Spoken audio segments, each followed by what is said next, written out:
आपको क्या लगता है कि ग्रुप डिस्कशन और ग्रुप टास्क में बेसिक आपको क्या वहां पे अंतर समझ में आ रहा है? कुछ टॉपिक्स हमेशा से यूनिवर्सल चले आते हैं, जैसे लोग साइंस इज अ बून, और डिफेंस पे हमारे क्या विचार हैं, हमारे फॉरेन कंट्रीज के साथ कैसे रिलेशंस है। इन सब टॉपिक्स पे अगर हम डिस्कशन करते हैं तो ये ग्रुप डिस्कशन में आता है। बट अगर हमको कोई प्रॉब्लम दी जाती है और उसका सोल्यूशन हमको निकालना रहता है तो ये ग्रुप टास्क होता है। बाकी तरीका दोनों का सेम होता है। है ठीक है।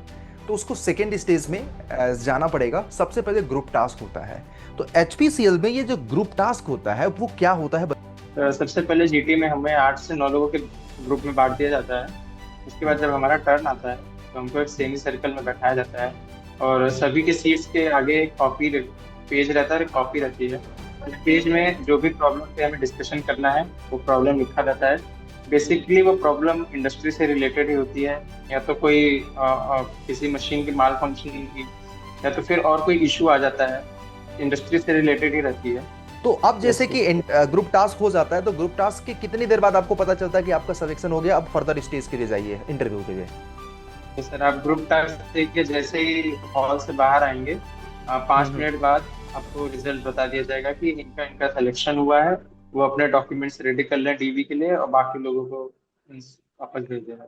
उम्मीद करते हैं आप बहुत अच्छे होंगे मेरे प्यारे स्टूडेंट्स। मैं आपका मेंटर आर के मिश्रा, इंजीनियर्स अड्डा पे आप सभी लोगों का स्वागत करता हूं। दोस्तों, जैसा कि आप थंबनेल में भी देख रहे होंगे, आपके साथ आप लोगों को एक ऐसे मेहमान से रूबरू करवाऊंगा जो बेसिकली अभी अभी रिसेंटली एचपीसीएल का जो ओल्ड रिक्रूटमेंट प्रोसेस हुआ है उसको क्रैक करके फाइनली इनका सिलेक्शन हो चुका है, ज्वाइनिंग हो चुका है।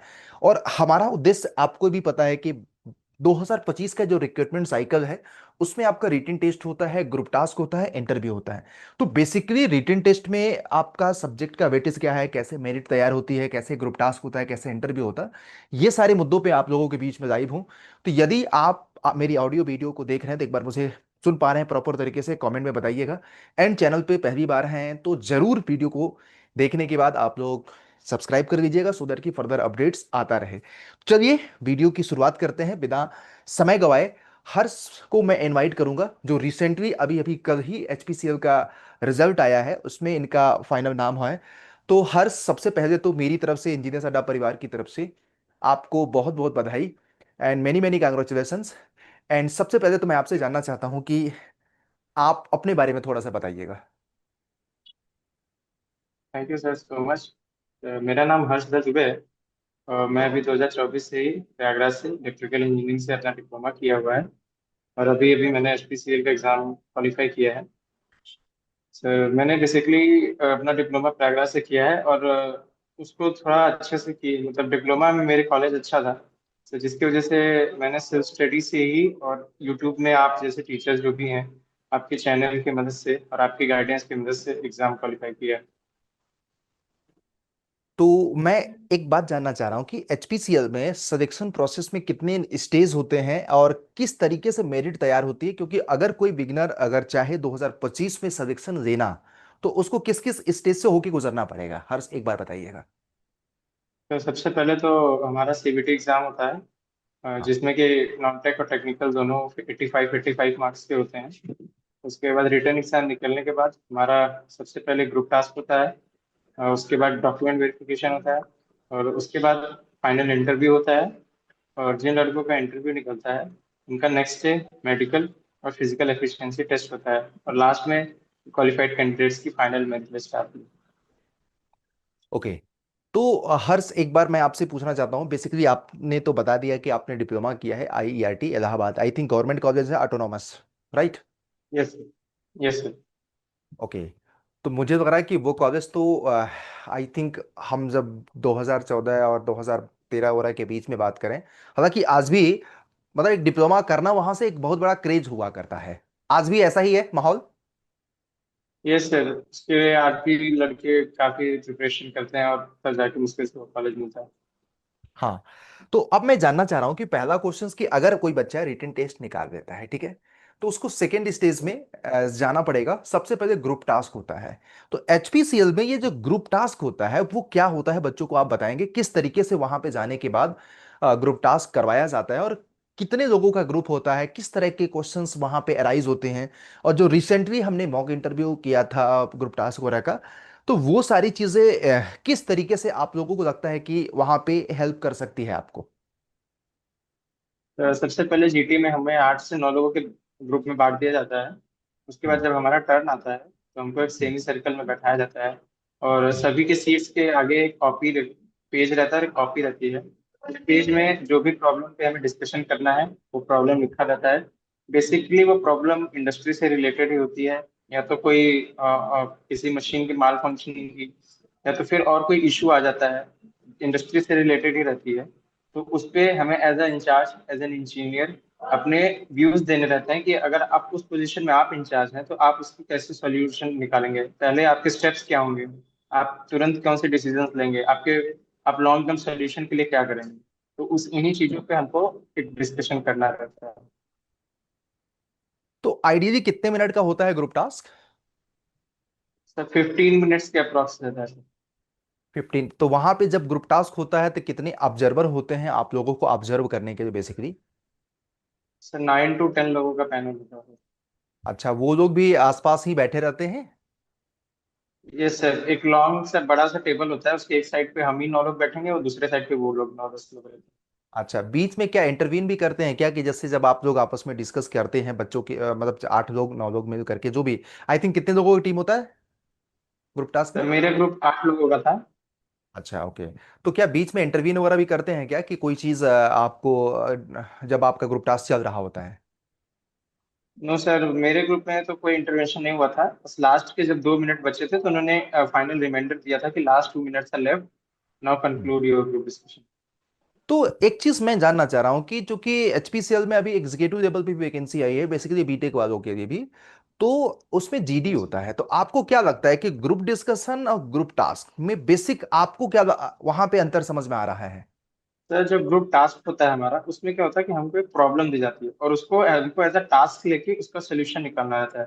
बट जो ग्रुप डिस्कशन होता है वो हमारे बेसिकली कॉमन सोशल वाले पॉइंट्स होते हैं, जैसे कि जो भी हमारे आसपास चल रही होती है, या फिर जो भी कुछ टॉपिक्स हमेशा से यूनिवर्सल चले आते हैं, जैसे लोग साइंस इज अ बून, और डिफेंस पे हमारे क्या विचार हैं, हमारे फॉरेन कंट्रीज के साथ कैसे रिलेशन है। इन सब टॉपिक्स पे अगर हम डिस्कशन करते हैं तो ये ग्रुप डिस्कशन में आता है। बट अगर हमको कोई प्रॉब्लम दी जाती है और उसका सॉल्यूशन हमको निकालना रहता है तो ये ग्रुप टास्क होता है। बाकी तरीका दोनों का सेम होता है। राइट। तो स्पेशली अगर मैं बात करूं एचपीसीएल में जब ग्रुप टास्क हो रहा है कि क्वेश्चंस अराइज होंगे, टॉपिक दिया जाएगा, तो I think related to plant and all technical जो एचपीसीएल में काम करना उसी के अराउंड यस सर। होगा। हाँ। तो अब यस जैसे कि ग्रुप टास्क हो जाता है तो ग्रुप टास्क के कितनी देर बाद आपको पता चलता है कि आपका सिलेक्शन हो गया, अब फर्दर स्टेज के लिए जाइए इंटरव्यू के लिए? सर आप ग्रुप टास्क के जैसे ही हॉल से बाहर आएंगे, 5 मिनट बाद आपको रिजल्ट बता दिया जाएगा कि इनका इनका सिलेक्शन हुआ है। वो अपने डॉक्यूमेंट्स रेडी कर लें डीवी के लिए और बाकी लोगों को वापस भेज देना। ओके, तो ग्रुप टास्क के बाद जस्ट नेक्स्ट स्टेप क्या होता है, इंटरव्यू का होता है? तो डॉक्यूमेंट वेरिफिकेशन होता है पहले। अगर आपने अच्छा। सभी डॉक्यूमेंट्स लेकर आए हैं, आपके डॉक्यूमेंट्स सभी करेक्ट हैं, फिर आपका अगला स्टेप इंटरव्यू होगा। क्योंकि डॉक्यूमेंट वेरिफिकेशन भी एचपीसीएल का क्वालिफाइंग नहीं, एलिमिनेटिंग है, तो हमें डॉक्यूमेंट्स सारे लेके जाने पड़ते हैं। तो सारे डॉक्यूमेंट्स आपके ओरिजिनल होते हैं? यस सर, ओरिजिनल और एक सेट फोटो कॉपी। तो उसमें किसी तरह का सेल्फ अटेस्टेड होता है या फिर किसी से करवाना पड़ता है? नहीं सर, सेल्फ अटेस्ट। ओके, तो उसमें डॉक्यूमेंट्स में क्या क्या लगते हैं, एक बार आप आइडिया दे सकते हैं बेसिकली? डॉक्यूमेंट्स में जो आपका क्वालिफाइंग है, जैसे मेरा डिप्लोमा था तो डिप्लोमा के सभी सेमेस्टर की मार्कशीट थी, हाँ। डिप्लोमा का सर्टिफिकेट था, और बर्थ हम्म। सर्टिफिकेट के प्रूफ के लिए 10th की सर्टिफिकेट थी। और हम्म। मैं जनरल कैटेगरी से ईडब्ल्यूएस से बिलोंग करता हूँ, तो ईडब्ल्यूएस सर्टिफिकेट था और हम्म। आधार कार्ड था। और एक ओके। एम्प्लॉयमेंट फॉर्म जो मेल में आता है उसको भर हाँ के हाँ ले हाँ। जाना रहता है। ठीक है, ठीक है। तो अगर आपका डॉक्यूमेंट्स वेरिफिकेशन हो गया, सारे डॉक्यूमेंट्स आपके पास रेडी हैं, तो फिर उसके बाद डॉक्यूमेंट्स डीबी के बाद आई थिंक तुरंत बता देते हैं कि आपका डीबी ओके, उसके बाद इंटरव्यू के लिए जाइए। Yes sir, just after 10 to 15 minutes our interview got started। तो जैसे ही आपका इंटरव्यू के लिए होता है तो इंटरव्यू में आपको किस तरह के क्वेश्चंस अराइज होते हैं, टेक्निकल के, नॉन टेक्निकल के, या कॉम्बिनेशन ऑफ बोथ? थोड़ा सा ये एक बार आपका इंटरव्यू एक्सपीरियंस एचपीसीएल का कैसा रहा, थोड़ा सा 1 मिनट में समराइज करिए। सर इंटरव्यू पैनल हमारे 9 से 10 लोगों का था, और उसमें हाँ। टेक्निकल टीम और नॉन टेक्निकल टीम दोनों बैठी हुई थी।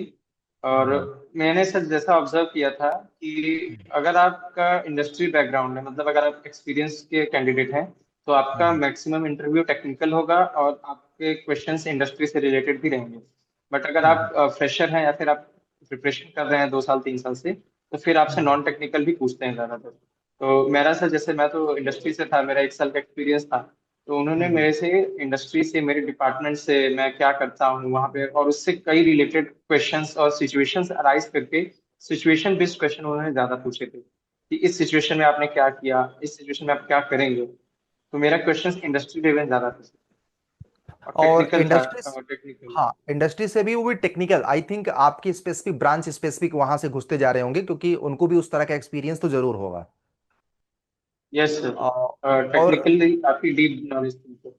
अच्छा, और जैसे आप जैसे इंटर करते हैं इंटरव्यू रूम में, तो आपको क्या लगता है कि किस तरह से आपका गेस्चर था, क्या कैसे आपने इनिशिएट किया? मैं एक बार वो थोड़ा सा पॉइंट बड़ा हेजिटेटिंग होता है, बच्चे वहां पे हेजिटेट हो जाते हैं, तो आपने किस तरह से शुरुआत किया?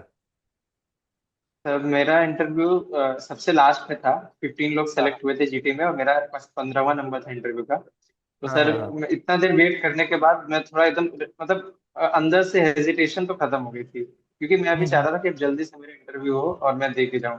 फिर मैं अंदर हाँ गया हाँ। तो सबसे पहले मैं रिलैक्स था। तो उन्होंने हम्म। कंफर्टेबल फील कराया, उन्होंने बोला सिट डाउन। फिर जैसे मैं बैठा, मैंने सबको ग्रीटिंग्स दी। उसके बाद उन्होंने बोला कि इंट्रोड्यूस योर। सर तो मैंने हम्म। अपना इंट्रो दिया, उसमें मैंने अपनी इंडस्ट्री के बारे में बताया। तो उसके बाद उन्होंने फिर पूछा कि अच्छा, आपकी इंडस्ट्री कहाँ पे है, आप वहां से आए, इतने दूर से आए हैं? तो बोला यस सर। हम्म। फिर आफ्टर देन सर जो भी एचआर थे, उन्होंने फिर क्वेश्चंस पूछना स्टार्ट किया। और सर हम्म। उनका मीन्स नेचर अच्छा था, तो आप काफी कंफर्टेबली, आप नर्वस नहीं होंगे उनके आगे। Okay okay. तो मेनली बहुत अच्छा। जब इंटरव्यू हो गया फाइनली, अराउंड कितने मिनट का चला था इंटरव्यू आपका, या सर ऑन एवरेज मेरा कितना चला? अप्रॉक्स 30 to 35 मिनट चला।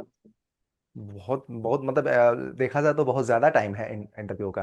यस सर, इट मीन्स क्योंकि कहीं ना कहीं। उसमें पैनल इतना बड़ा था और सभी टाइप के क्वेश्चंस पूछ रहे थे, टेक्निकल से लेके फिर नॉन टेक्निकल भी बहुत सारे क्वेश्चंस आए थे। तो फिर ओवरऑल टाइम 30 मिनट प्लस ही चला गया। Okay okay. जब इंटरव्यू हो गया तो ऑन एन एवरेज अगर मैं बोलूं कि उसके बाद तुरंत कितनी देर बाद आपका आपको पता चल गया कि इंटरव्यू में भी आपको हो गया? सर इंटरव्यू के अप्रॉक्स 45 मिनट बाद रिजल्ट आया था हम लोग का। ओके। और और फिर हमारा तब इंटरव्यू 4:30 को खत्म हो गया था और 5:15 पे हमारा रिजल्ट आया था हमारे। Okay okay.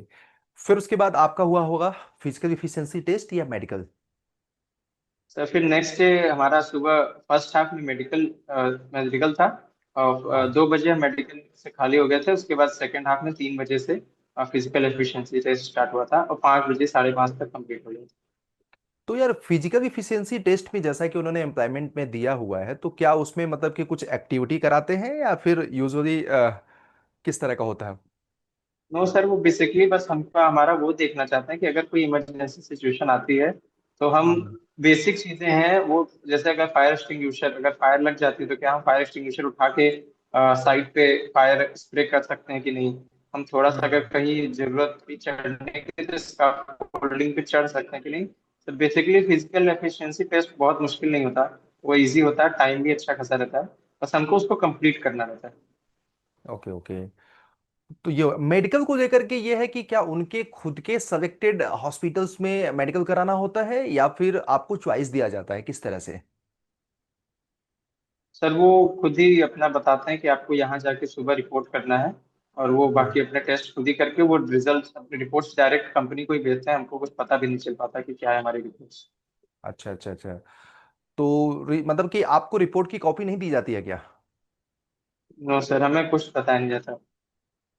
ओके वो ओके डायरेक्ट ओके। कंपनी को मेल करते हैं। ठीक है ठीक है।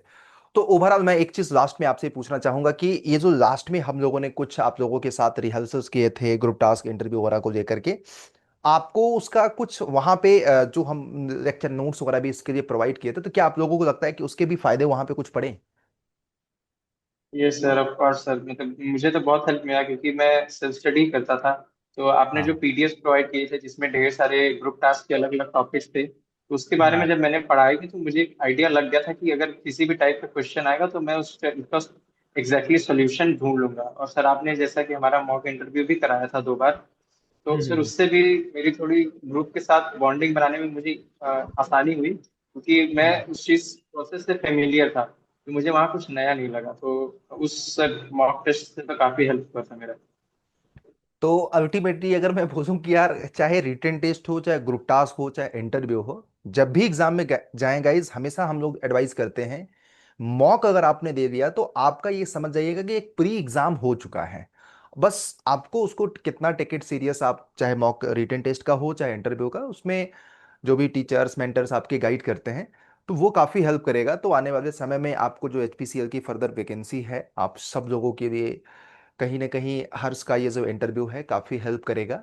एंड आपको कोई डाउट हो, आपको कुछ भी हो, तो एक बार वीडियो के नीचे कमेंट में ज़रूर बताइएगा।